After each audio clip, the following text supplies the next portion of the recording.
Thanks for having us. Glad to be here. So I'm going to start with senior. So what inspired you to start Ronald A. Massa Associates back in 1986, and what was the early vision for the company? Well, part of that is easy. My background, I have a BS degree in electrical engineering, 1969, and shortly after that, a master's in business administration.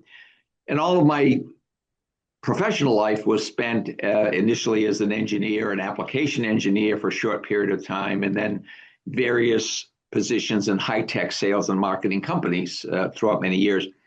In the early 1980s, 1983, I went to a company who was a pioneer in the machine vision and imaging business called Imaging Technology. At the time, Imaging Technology, 1983, January when I started with the company, manufactured what was then cutting edge frame grabbers. Remember, there was no personal computers back then, and the company built products for the two major open bus architectures, the digital equipment Q-Bus and the Versa bus, I think it was Motorola and Intel. And boards were big stacks. The frame grabbers were big stacks of boards, one for the video acquisition, several boards for memory, another board for display. And so my job at the time was to create the entire sales and marketing group in distribution, hiring manufacturers representatives, creating a distribution network, which we did. And we had the very, very good fortune of an amazing thing happen. IBM developed the personal computer, open bus architecture personal computer, 1983, 1984. It was brought to market. And we developed the first, I believe it was the first PC Vision, it was called PC Vision frame grabber for the PC bus, for personal computers. The market for machine vision imaging technology exploded. At the time, we sold a frame grabber that was $1,995. You plugged it into a slot and it did your video acquisition, some processing on board. You could send it to the computer's processor, display output, everything on one board for under $2,000, which was a bargain because the old Q-Bus and VersaBus products would cost you $10,000 to $15,000 for a board set. The only people that were really doing serious image processing were the military, defense, very high-end medical research companies, and those were the customers. Once this PC Vision came, the market exploded. Everybody wanted to put one of these in their computers, grab a camera, connect it up, and start processing and digitizing the data from the computer. So the company, I was fortunate to grow the company from a little under or over $1 million in 1983 when we first started. By the time I left in the end of 1986, we were doing about 18 plus million, and the company grew to about 20 million, I think, that next year after I had left.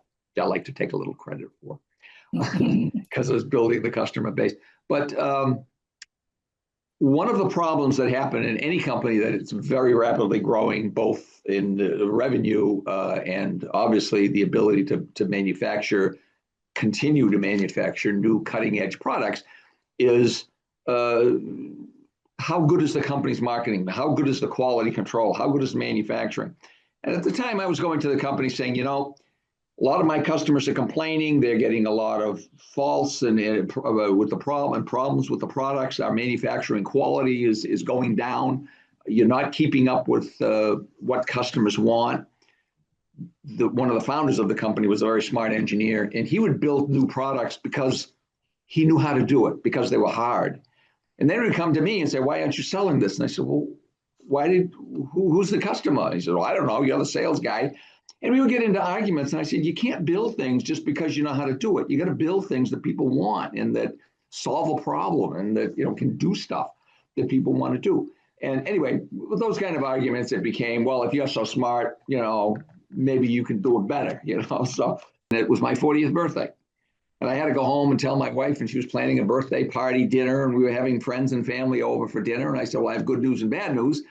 And the bad news is I quit my job today, and we parted. She looked at me, what are you talking about? I said, no, but the good news is I'm starting a new business, and it's going to be called Ronald Massa Associates, and I'm going to represent companies in this industry that I have gotten familiar with. And that was my inspiration. And we lived in a big old Victorian house.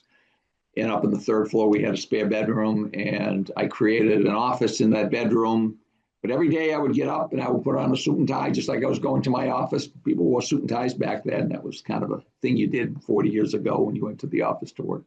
Fortunately, we don't do that anymore. But anyway, I would go up to my office, get and sit down on my telephone. I had a Rolodex and a telephone and my name, Ronald Massa Associates, and that was my business.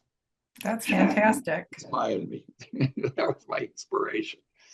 Go find some customers and solve problems that we're no longer doing. So.